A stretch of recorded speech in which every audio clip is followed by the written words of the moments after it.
mais. Primeira exigência para não fazer uma leitura perigosa é tratar de historicizar o Marx. E é claro, historicizar o Marx, meus amigos, é historicizar um sujeito que nasceu há 199 anos atrás. O ano que vem, comemoramos os 200 anos do nascimento de Marx. Marx morreu em 1883. Isso significa que Marx é absolutamente necessário hoje, mas não é suficiente. Quem quiser pegar o Capital, enfiar debaixo do sovaco, e com isso compreender o capitalismo contemporâneo, vai quebrar a cara.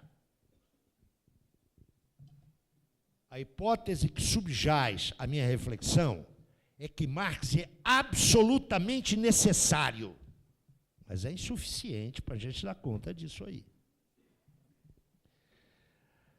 Segunda maneira de evitar uma leitura perigosa. Nós estamos aqui, e o professor Heinrich falou nisso, nós estamos aqui comemorando a publicação do livro 1. Mas o livro 1 só tem sentido se a gente lê o 2 e o 3.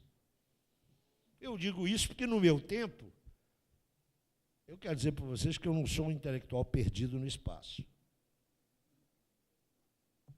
Eu tenho partido político,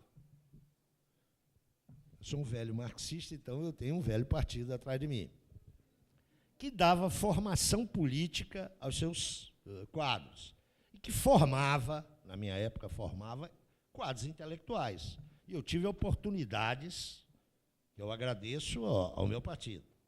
Mas só se lia o Capital 1. Lia-se o livro 1 e pronto, está encerrado. Eu quero dizer para vocês, e por isso é um pouco de advertência, eu só descobri isso com certo atraso, 20 anos depois. Eu só incorporei a importância do Capital 1 depois que eu pude estudar o Capital 2 e o 3. Sem o Capital 3, sem a discussão lá da distribuição, da circulação, o Capital é uma pequena peça de um dominó. E terceiro, quem é esse economista que nós estamos lendo? O tal de Karl Marx. Karl Marx foi um economista? Alguém aqui pode me dizer, foi sim. Porque se eu abro a miséria da filosofia, logo naquele prólogo corrosivo contra o pobre do Proudhon, não sei se vocês se recordam, ele diz o seguinte: o Proudhon é muito conhecido na Alemanha como um ótimo economista francês. E é muito conhecido na França como um sujeito que conhece bastante a dialética de Hegel. Aí entra o Marx. Nós, na dupla condição de alemão e economista, mas economista? Economista de onde? Eu quero lhes lembrar que 2 anos antes, a miséria da filosofia de 47, aliás, nem 2 anos, pouco menos, em fevereiro de 1845, quando ele tem que pedir residência em Bruxelas, ele foi expulso de Paris, ele redige um documento oficial pedindo residência ao rei Leopoldo, sei lá das quantas, onde ele tem que se qualificar, não é? Então ele diz, eu, Karl Marx, doutor em filosofia, quer dizer, em fevereiro de 45 ele era doutor em filosofia, e em junho de 47 ele é economista. Ele não fez curso de economia nenhum. Aliás, não existia, não fez porque não existia. Quando Marx se põe como economista, e se põe corretamente, ele está remetendo à disciplina, ou se vocês quiserem, à ciência, economia política, tal como ela havia se consolidado na Inglaterra a partir de 1760 a 1780. Atenção, não é economia, não. Não percamos isso, que pode parecer um detalhe. Economia vai se consagrar a partir de 80 ou 81 com o Manual do Marshall, que é o Manual de Economia. Até então era economia política. Essa mudança não é casual. O que Marshall vai chamar de economia é o que Marx chama de economia vulgar, pela qual Marx tem um monumental desprezo. Ele nem cuida dela, não é? Então, cuidado com a divisão sociotécnica do trabalho, na qual todos nós estamos inseridos, para a gente não achar que Marx foi um economista. Seria um economista peculiar, né? Tudo o que ele escreveu relativamente à economia, ele precedeu da qualificação de crítica, né? Desde 1859. Né? Crítica da economia. O título do Capital, o que é? Não é o Capital Tratado de Economia, é o Capital Crítica da Economia Política. Então, a remissão de economia ao Marx, vamos lá ver, sendo delicado. Se o Marx estivesse vivo aqui hoje, estivesse nessa mesa, quando ele fosse falar em economista, ele não ia falar no Delfim Neto. É outra coisa. Atenção para isso. Isso posto, quais são as leituras perigosas? A primeira leitura perigosa é a fundamentalista. Marx Dixit. Eu quero dizer para vocês que, insisto, isso eu lhes apresento como hipótese de trabalho.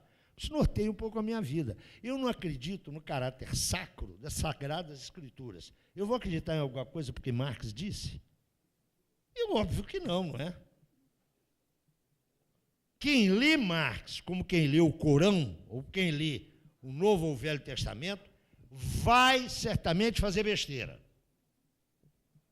Mas há as leituras recortadas. Marx, sociólogo. Vocês se lembram lá do esquartejamento? Então, há um estudo do Marx como sociólogo, como teórico das classes sociais, etc., etc., que não tem nenhuma explicitação econômico-crítica. Portanto, esse Marx sociólogo serve para qualquer tipo de uso. O mesmo vale para o Marx historiador. O jeito pega lá, o Marx do 18 de Brumário, de 18 de Brumário de Luiz Bonaparte, pega ali toda uma série de determinações históricas importantes, mas as despe dos seus fundamentos crítico-econômicos. Então, são leituras fundamentalistas, sociologistas, politicistas, mas também economicistas, de tratar Marx como um economista no sentido contemporâneo nosso, não dele. Eu estou convencido que isso é um desastre, porque, em geral, leva a uma concepção determinista das lutas sociais, determinismos de quaisquer espécie, determinismos políticos e determinismos tecnológicos. Que há, desde os anos 60, uma leitura claramente tecnologista de Marx.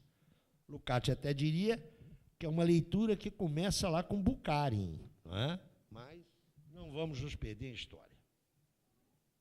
Como é que está o meu tempo? Tudo bem.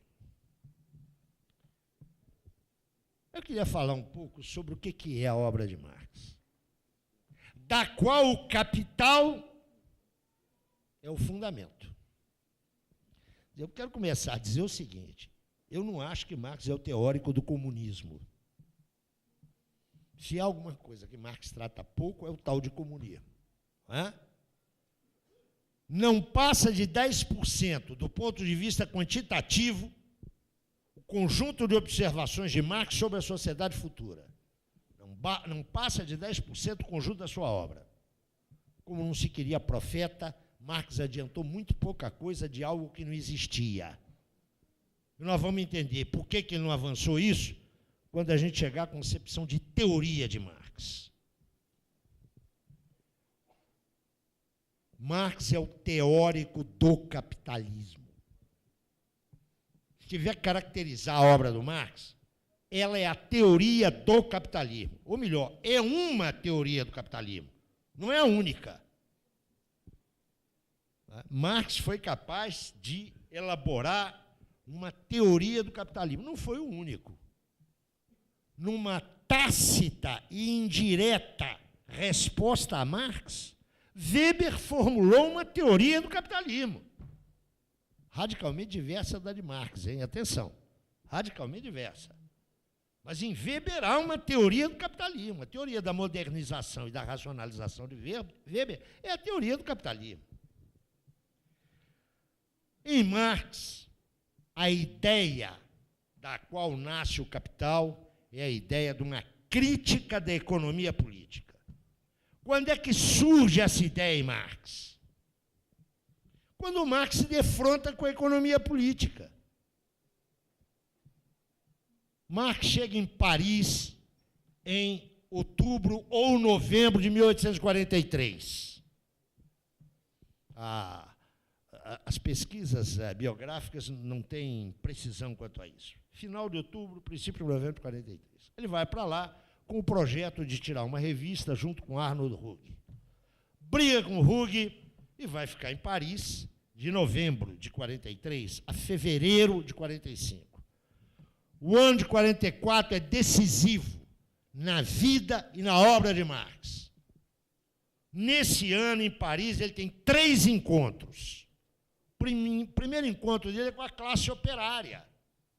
Ele tem contatos com artesãos e operários franceses. Lembrem-se que a memória da Revolução de 1789 está ali atrás, é recente, é uma geração.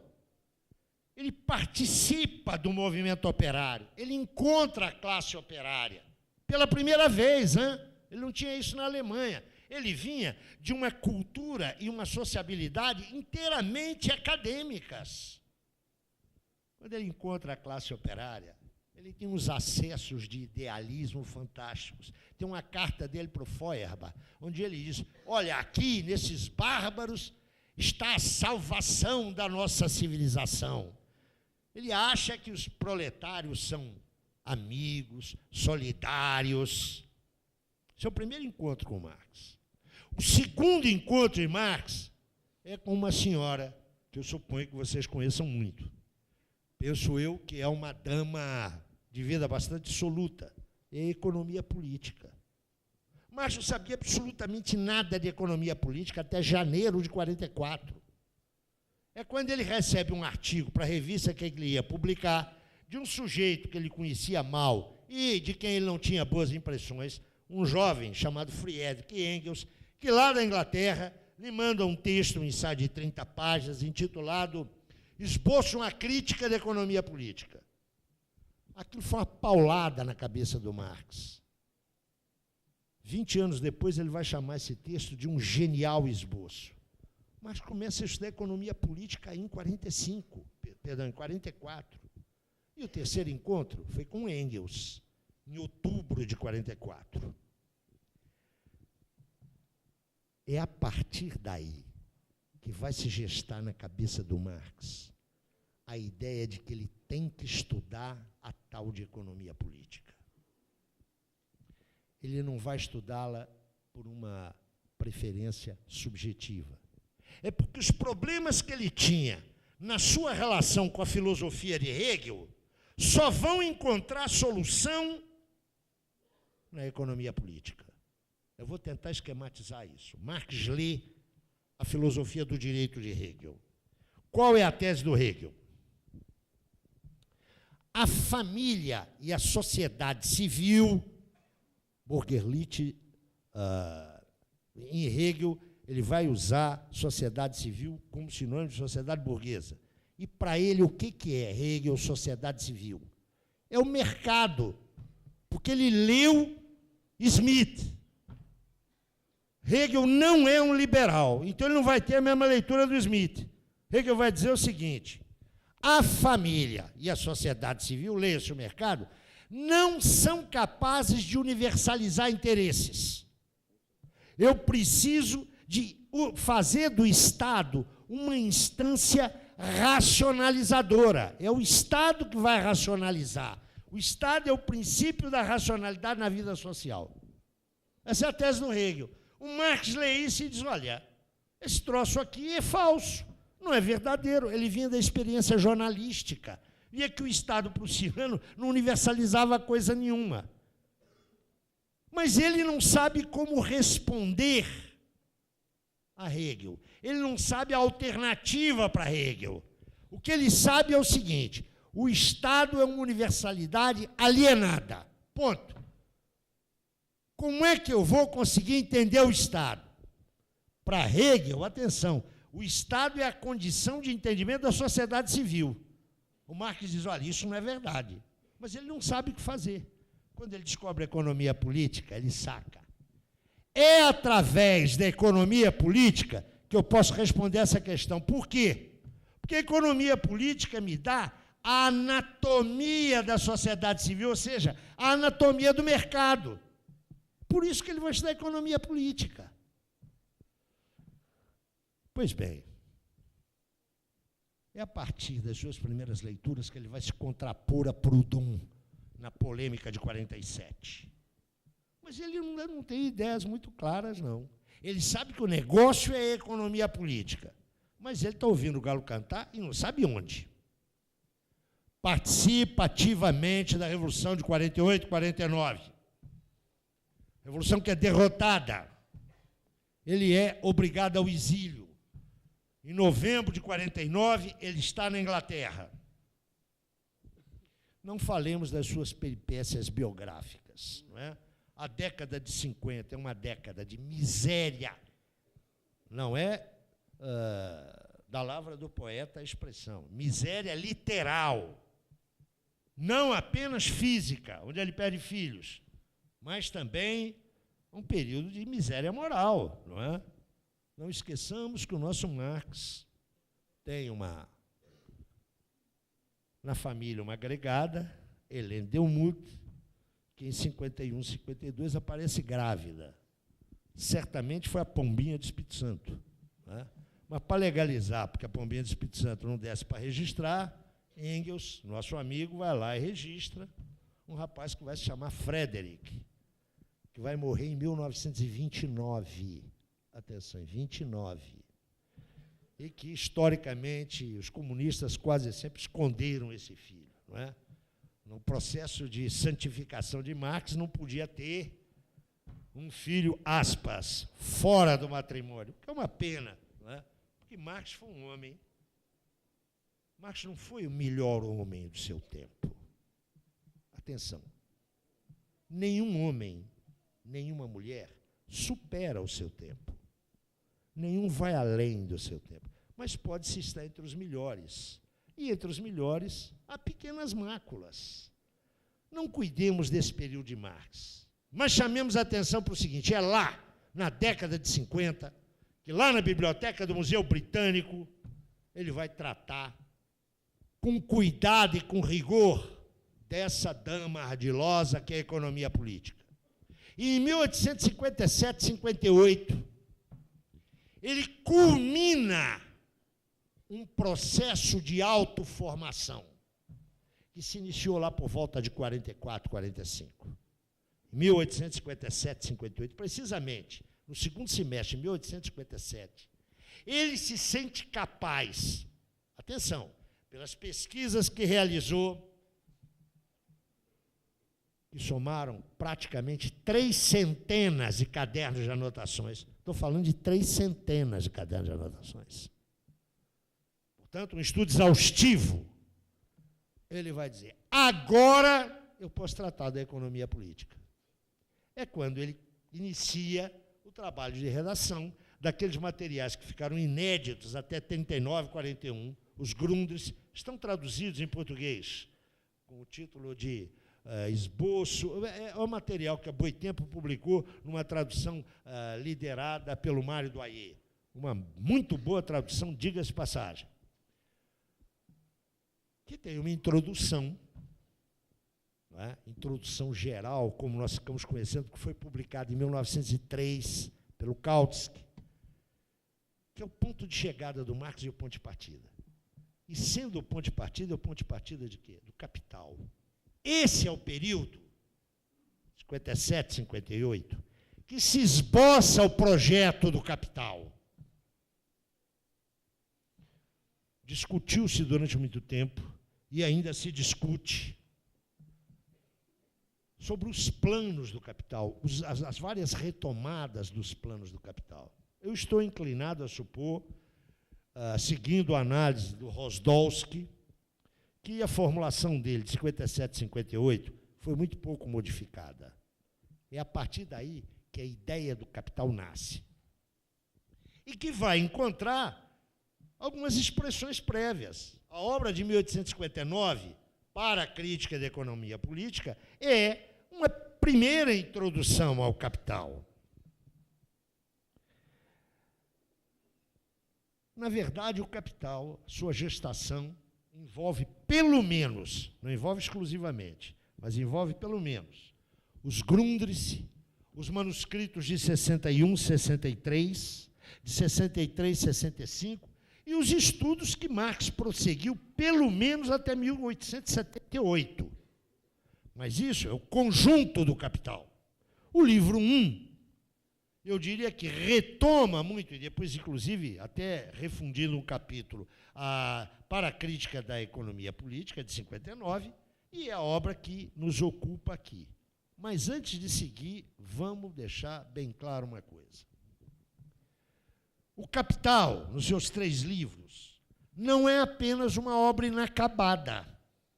Que ela é inacabada, nós sabemos. E há uma polêmica para saber qual a pertinência ou não das intervenções do Engels, que foi o editor do livro 2 e do livro 3. Eu quero dizer que o Capital é inacabável. Essa não é uma obra inacabada, é uma obra inacabável. Eu voltarei a isso, porque eu acho que é isso que me trouxe aqui. Porque quem tem que acabar a obra do Marx são vocês. Mas isso a gente trata daqui a pouco. Em que consiste a teoria do Marx? Em que consiste? Eu disse que ele funda uma tradição teórico-política. Não é? Teórico-política. Marx foi um dirigente político. Uma teoria do partido político. Atenção. Mas o que... Já que eu falei em fundo uma tradição teórico-política e disse que o capital é um elemento central dessa tradição, o que é a teoria do Marx? Marx é um teórico do capitalismo, eu acabei de dizer isso, não é? Mas em que consiste a obra do Marx? Eu me atreveria a dizer que a obra do Marx, notem, não é o Capital, a obra do Marx é a teoria da gênese, do desenvolvimento e das condições de crise da sociedade burguesa. A obra do Marx é a teoria da gênese, da origem, do desenvolvimento e das condições de crise da sociedade burguesa. Isso não significa que Marx não tenha se preocupado com organizações societárias anteriores à sociedade burguesa. Não. Ele escreveu significativamente sobre, como ele chamava, formações econômicas pré-capitalistas. Mas esse não é o interesse dele. Isso é importante para ele, para determinar a gênese da sociedade burguesa. Ele também escreveu umas poucas páginas sobre a sociedade do futuro, a sociedade comunista. Mas isso também não era o seu objeto. O objeto do Marx era entender a sociedade burguesa. A esfinge da vida do Marx foi a sociedade burguesa. Mas não foi só do Marx. Meu Deus do céu, você me dá mais 5 minutos? Eu vou correr. Não foi só do Marx, não. Cabe ao Marx o poema de Carlos Drummond. A minha matéria é o tempo presente. Eu quero lembrar para vocês que essa esfinge se apresentou a Weber, que deu outra resposta, mas se apresentou também a Durkheim, que deu outra resposta. A de Marx é uma. Em 1845, 46, Marx faz uma descoberta. Uma descoberta. O que ele descobre? Que a compreensão da produção e da reprodução da vida social está hipotecada a compreensão da produção e reprodução das condições materiais de existência de uma sociedade. Pelo amor de Deus, se eu conseguir ser claro nisso, eu acho que eu ajudo vocês na leitura do Capital. Marx não reduz a vida social e a sua produção à produção da vida material. Marx sabe que a vida social é muito mais rica, é muito mais ampla, tem dimensões simbólicas, dimensões culturais. O que ele apenas descobre em 45, 46, com Engels, é que eu só vou compreender a vida social se eu tiver uma compreensão de como esta sociedade organiza os homens para a produção da riqueza material. Ponto. É só isso. É só nisso que está o materialismo do Marx. Nem em lugar nenhum. Onde é que ele vai explicitar isso com rigor? Na introdução aos Grundrisse. É onde ele explicita, de maneira determinada, a sua concepção de teoria e de método. Já termino, professor. Como é que Marx vai pensar